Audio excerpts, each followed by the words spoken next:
Hello everyone, GoldenNova here, and would you know it, it looks like peeking over to Twitter every once in a while has paid off. I was sitting here editing the final touches on the Farfa Subathon quiz show I'm going to be doing in a couple of days, make sure you check that out on Tuesday, when I saw a picture of Skull Guardian, one of the really old ritual monsters, being attached to a new core set archetype. So it appears that they got the little memento bug bite on them, and now they just can't help but retrain the oldies. And honestly, I'm here for it.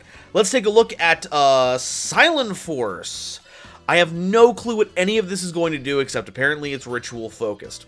Three unrelated ritual monsters are actually buddies from college. The theme's name is a play on Shukasai, enforcement or regulation. It's also a play on Novox's prayer, Novox voice. Speaking of Novox's prayer, I remember this card. I think that's supposed to be the spell that ritual summons the original Skull Guardian, and there was like no connection, so I guess here's the backstory that will connect them. Level 1 Light Fairy, Novox the Silenforcer Disciple, 50 attack, 20-50 defense. We're bringing back the funny numbers. I'm still waiting on Sword Arm of Dragon for Transcend Drakes, Konami. Don't short me on this. If this card is normal or special summoned, you can place a Silenforce continuous spell or trap card from your deck face up in your spell and trap zone. Okay, so we get immediate access to whatever effects they have. If you would ritual summon exactly one Light Warrior or Dragon ritual monster with a card effect that requires the use of monsters, you can use this card as the entire requirement. Very helpful. And if a Light Warrior and or Dragon ritual monster is special summoned to your field while this card is in your graveyard, you can special summon this card. Huh. So does that mean first and third are once per turn onlys? Okay, but we can't keep using it as the entire material for Light Warrior and Light Dragon ritual monsters. So does this mean we activate the ritual spell, and then on resolution we send the cards as fodder, or we send just specifically the Novox, summon the ritual monster? Does that mean we then get Novox immediately back? I think that's the case here, which is good for your ritual decks, because that means you get access to the entire tribute thing. Off to a good start insofar as rituals go, and I've been seeing this at the bottom of the screen the entire time. Saphira, the Wise Silenforcer Queen. This is very funny. We literally just had someone during last month's custom card reviews for the patrons make a whole archetype specifically dedicated to making a Saphira archetype, and it appears that they have plucked the idea from the ether, as they are now part of the Silenforce Brigade. Level 6 Light Dragon, 2500 attack, 2400 defense. As one would expect of a retrain of that, you can discard this card to send a ritual spell from your deck to the graveyard. Then you can add a Light Warrior or Dragon ritual monster from your deck or grave to your hand. So you pitch this and a ritual spell, and then get any Light Warrior or Light Dragon.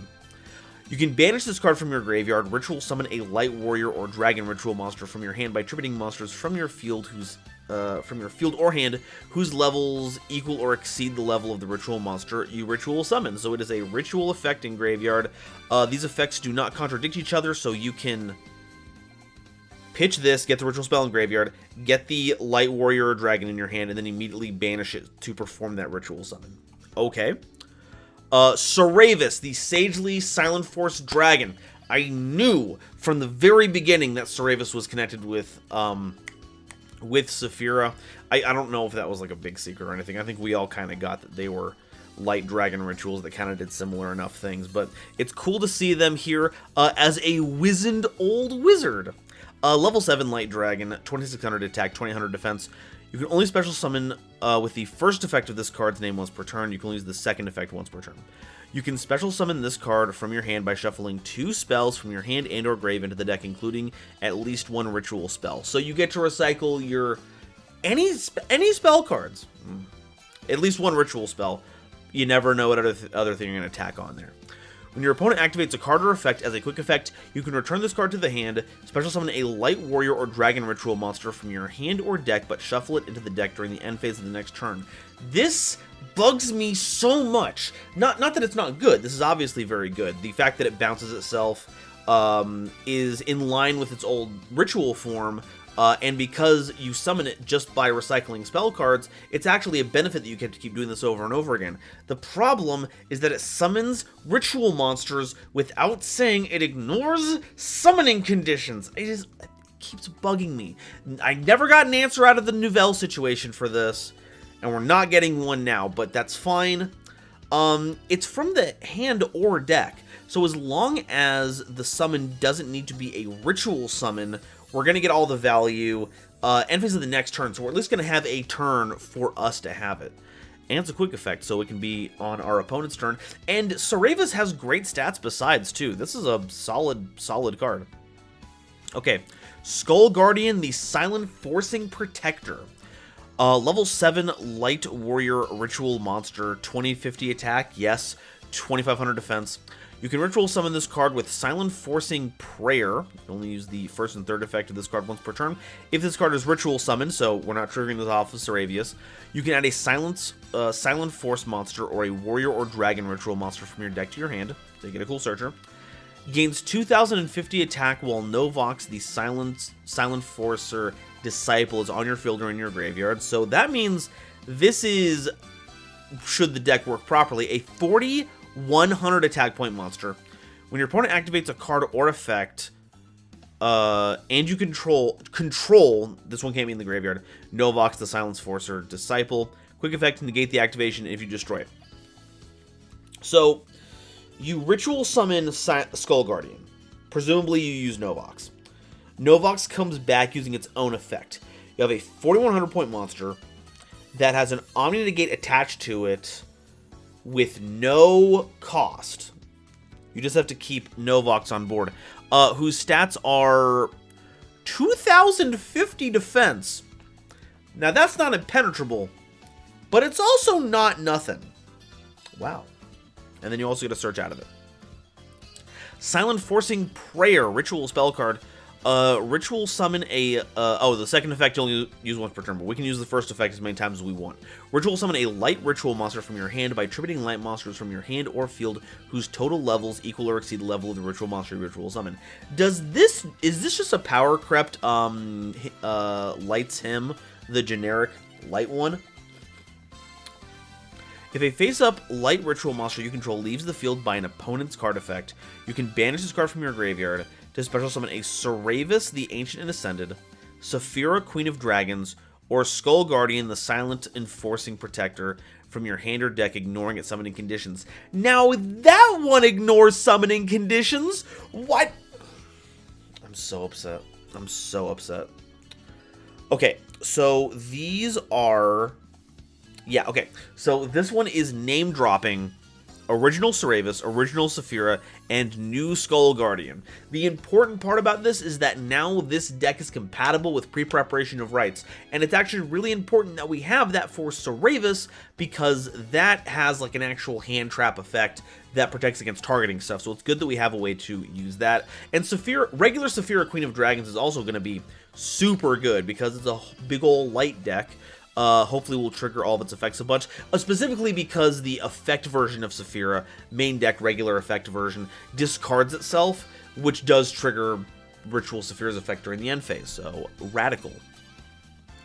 Silenforcing Barrier, continuous spell card, so we can gain access to this with Novox. Speaking of which, you can use the second effect once per turn. While you control Novox, the Silenforcing Disciple, or a light ritual monster, your opponent's monsters cannot target non-ritual monsters for attacks. Also, your opponent cannot target light monsters you control with card effects. And there we go. That is the vacuum seal on the combo. Use Novox to put Silenforcing Barrier on board. Your opponent can no longer attack Novox. Now they have to deal with a 4100 point monster, which might I continue to add, has an Omni Negate for free. And during your main phase, you can add a Silenforce card or Skull Guardian ritual monster from your deck to your hand, except Silenforce Barrier. It does not shuffle back a card, so it is a free search. So that, once again, also, and it's a Silenforce card. So you get Novox on board. It's on normal or special summon, right? Yeah. So you put Novox on board, however you want to do it. You get Barrier on board. Barrier can search you either the Ritual Monster or Saphira, who in and of itself is just a, Ritual Summon. So if you have one half of that already, you just do the main deck Saphira effect on there. And now you have everything. That's incredible. Holy cow. Okay, last card here. Silenforcing Authority. Continuous trap card. Once again, immediate access to this if we put it on the field with Novox. I can't imagine that it's better than Barrier. During the main phase, you can activate one of these effects. Shuffle a Light Warrior or Dragon Ritual Monster or a Ritual spell from your hand or grave into the deck. And if you do, take a Silenforce monster from your deck and either add it to your hand or special summon it. Target cards your opponent controls up to the number of Light Warrior and Dragon Ritual monsters you control. Destroy them. Also destroy this card. Okay, that's not bad. It's actually... No, it's not better than Barrier, because Barrier has the continuous effects that keep your opponent from attacking into Novox. Authority is good once you've established Barrier, because now it gives you removal. But then it also has a way to search you cards. But this shuffles your cards away instead of just searching it with Barrier, so that's going to be useful in different circumstances. Wow? Wow? I don't know what to tell you. This is shaping up to be incredible. Free Gigantic Monster has an Omni Negate on it. It doesn't have, like, any protections on it, so, the issue at that point is, if you don't have Barrier online, then it does just fold to the second piece of removal. But the Barrier keeps it from what? Your opponent's monster cannot target non-risks for attacks. Also, your opponent cannot target light monsters you control with any card effects. So it has to be non-targeting removal at that point. And if it is targeting removal, then they don't have to use their Omni Negate on it. So it'll depend on what your answers are. And then you have, like, all kinds of other protections going on here. Like, you can search regular Cerevis for even more targeting protection. You have recycling. You have free ways to get these cards out. This is bonkers. Doesn't the Ritual also protect? Phase of Ritual. No. That's a. I might be thinking of Light's Hint. Light's Hint might have a banish to keep protected effect. I'm not entirely sure, but this is shaping up to be really good.